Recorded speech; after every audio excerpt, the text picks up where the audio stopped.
નમસ્તે દર્શક મિત્રો, આજે આપણે એક અનોખી વાત કરવી છે. એક એવું પુસ્તક કે જે કોઈ પબ્લિશ કરવા તૈયાર થતું નહોતું, પરંતુ આખરે એ થયું છે. અને પુસ્તક છે ગોડસે ઉપરનું, જેણે ગાંધીજીની હત્યા કરી હતી અને એની તપાસ માટેનું એક કમિશન પણ નિયુક્ત કરવામાં આવ્યું હતું. તો એ બધા બેઝ લઈને તુષાર ગાંધીએ, ગાંધીજીના પ્રપૌત્ર, એમણે આ પુસ્તક આખું તૈયાર કર્યું ઇંગ્લિશમાં. અને એમની ઈચ્છા હતી કે આ ગુજરાતીમાં થવું જોઈએ. તો ગુજરાતીમાં પબ્લિશ કોણ કરે, કોણ હિંમત કરે? કોઈ તૈયાર થતું નહોતું. એ તૈયાર થાય શરૂઆતમાં, પછી બદલાઈ જતું હતું વલણ. એવું તુષાર ગાંધીએ આ પુસ્તક જ્યારે વિમોચન થયું ત્યારે કહ્યું હતું. તો આ પુસ્તક જેમણે અનુવાદિત કર્યું છે ઇંગ્લિશમાંથી ગુજરાતીમાં અને પબ્લિશ કરવામાં મહત્વનો એનો ફાળો પણ છે. એવા આપણે કેયુરભાઈ સાથે આજે વાત કરવી છે, કારણ કે 30 જાન્યુઆરી આવી રહી છે અને ત્યારે ગાંધીજીને યાદ કરીએ. અને એમાં ગાંધી માટે જે સંઘ પ્રેરિત સંઘ અને એની સાથે જોડાયેલા લોકો કઈ રીતે વિરોધ કરતા હતા એ બધું જ આ પુસ્તકમાં છે. અને એ પુસ્તકને સારી રીતે પચાવ્યું છે કેયુરભાઈ કોટક, કે જેઓ પત્રકાર રહી ચૂક્યા છે અને હવે અલગ અલગ અનુવાદિત કરીને પુસ્તકો પણ પબ્લિશ કરે છે. તો એમની સાથે આપણે વાત કરીશું. કેયુરભાઈ, તમારું સ્વાગત છે તો ગુજરાત રિપોર્ટમાં. નમસ્તે. નમસ્તે દિલીપભાઈ, નમસ્તે. અને તમારા સર્વ દર્શકોને પણ નમસ્તે. તો કેયુરભાઈ, પુસ્તક જે છે એ ઘણી બધી ભાષાઓમાં પ્રસિદ્ધ થયું છે, પણ ગુજરાતીમાં નહોતું થઈ શકતું. ઘણા બધા કારણો હતા. તો શું કારણો હતા કે ગુજરાતીમાં કેમ અત્યાર સુધી એ પબ્લિશ ન થયું? તુષારભાઈએ એવું કીધું મને કે અંગ્રેજીમાં એની 5 એડિશન થઈ ગઈ છે, મરાઠીમાં એની બીજી કે ત્રીજી એડિશન 30મી જાન્યુઆરીએ થવાની છે, અને બીજી ભાષાઓમાં અનુવાદ ચાલી રહ્યા છે. પણ કે મારી પોતાની માતૃભાષા ગુજરાતીમાં પ્રકાશિત કરવા માટે હું છેલ્લા 10 વર્ષથી કે 15 વર્ષથી પ્રયાસ કરતો હતો. એ વિશે મને ખબર નહોતી, પણ મને જ્યારે પહેલી વાર એ પબ્લિશ થયું ત્યારે એ સમયે હું પ્રકાશક નહોતો, પણ હું તરત જ મેં પુસ્તક ખરીદી કર્યું, કારણ કે સારું પુસ્તક આવે ને મારા રસનું આવે એટલે ખરીદ્યું. અને એ વખતે અનુવાદો હું ગુજરાતની અલગ અલગ પ્રકાશન કંપનીઓ માટે કામ કરતો હતો. એ લોકોને પણ બતાવેલું કે ભાઈ આપણે આ પુસ્તકનો અનુવાદ કરવો જોઈએ, પણ સમહાવ એમને કોઈ રસ દાખ્યો નહોતો.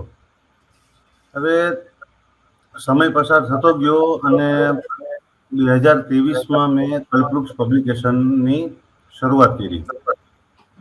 એટલે મેં તરત જ આ પુસ્તક તુષારભાઈને પૂછ્યું. મેં એમનો ફોન નંબર મને મળી ગયો હતો એક મિત્ર પાસેથી, અને એમને મને કીધું કે તમે કરજો, તમ તારે થાય તો. કારણ કે એ થાકી ગયા હતા એવું લાગ્યું મને. એમને જે મુલાકાતમાં કીધું એ પ્રમાણે એમને એમ પણ કીધું કે મને ખાતરી નહોતી. પણ પુસ્તકનો અનુવાદ થઈ ગયો અને 24 માર્ચે નવજીવનના ડોક્ટર જીતેન્દ્રભાઈ દેસાઈ હોલમાં એનું વિમોચન પણ થયું. એનો આનંદ છે મને. પણ એની પાછળના કારણો મને એવું લાગે છે કે તમે જે પૂછ્યું એનું કારણ કે આ પુસ્તકમાં છે ને ગાંધીજીની હત્યાની પાછળનું સત્ય જે છે એ બહાર લાવવામાં આવ્યું છે. કોણ કોણ લોકો સંકળાયેલા હતા, એ લોકોનો સંબંધ કઈ કઈ સંસ્થાઓ હારે હતો, એ બધાને કારણે પણ ગુજરાતના પ્રકાશકો થોડુંક ખચકાટ અનુભવતા હતા. અને બીજી વસ્તુ એ છે કે ગુજરાતી પ્રકાશકોનું અત્યારે માનવું છે કે નાના પુસ્તકો છે એ જ વેચાય છે, આટલા બધા દરદાર પુસ્તકો વેચાતા જ નથી. એવું એક કારણ આપે છે. જ્યારે પુસ્તકનું મેં પ્રકાશન કરવાનો નિર્ણય કર્યો ત્યારે પણ લોકોએ મને કીધું હતું કે આટલું મોટું પુસ્તક કરાય જ નહીં, ગુજરાતીમાં લોકો વાંચે જ નહીં. પણ મને શ્રદ્ધા હતી કે 5 કરોડમાંથી 500,000 લોકો તો મળી જશે. એટલે આવું બધું છે. અને આખું પુસ્તક જે છે એમાં મુખ્યત્વે 3 ભાગ છે. 3 ભાગમાં પુસ્તક વહેંચાયેલું છે અને 712 પાનાનું છે. 712 પાનાનું, હા. હા, અને અને પબ્લિશ પણ તમે જ કરેલું છે ને? પબ્લિશ મારી કંપનીએ જ કર્યું છે, કલ્પવૃક્ષ પ્રકાશને. બરાબર છે, હા, સમજી ગયો. અમારી કંપની હજી 3જું વર્ષ જ ચાલે છે અને એનું આ સૌથી મોટું પુસ્તક છે. એ સૌથી કોમન પ્રતિક્રિયા મને મળી. એટલે મને થયું કે મેં એક વેક્યુમ ભર્યું મારા પુસ્તકથી. અને મને ગર્વ છે કે અંગ્રેજી પુસ્તકની 4 રીપ્રિન્ટ્સ થઈ અને 2021માં ફરીથી એડિટ કરાયેલું વર્ઝન છપાયું આ પુસ્તકનું. અને એની પણ 2 આવૃત્તિઓ છે.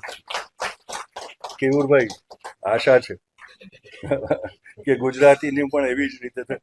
મરાઠી પુસ્તક મહારાષ્ટ્રમાં 4 રીપ્રિન્ટ થઈ છે. મહેતા પબ્લિશિંગ કર્યું છે. હમણાં નવી આવૃત્તિનું પ્રકાશન થઈ રહ્યું છે. ગુજરાત પર આ જવાબદારી છે કે ગુજરાતીનું શું કરે છે. મને બધાએ કહ્યું કે ગુજરાતીઓ વાંચતા નથી. મેં કીધું ગુજરાતીઓ નક્કી કરશે કે વાંચવું છે કે નહીં વાંચવું. મેં તો લખી કાઢ્યું, કેયુરભાઈએ ભાષાંતર કર્યું, પ્રકાશન કર્યું. હવે જે થવાનું હોય તો થાય.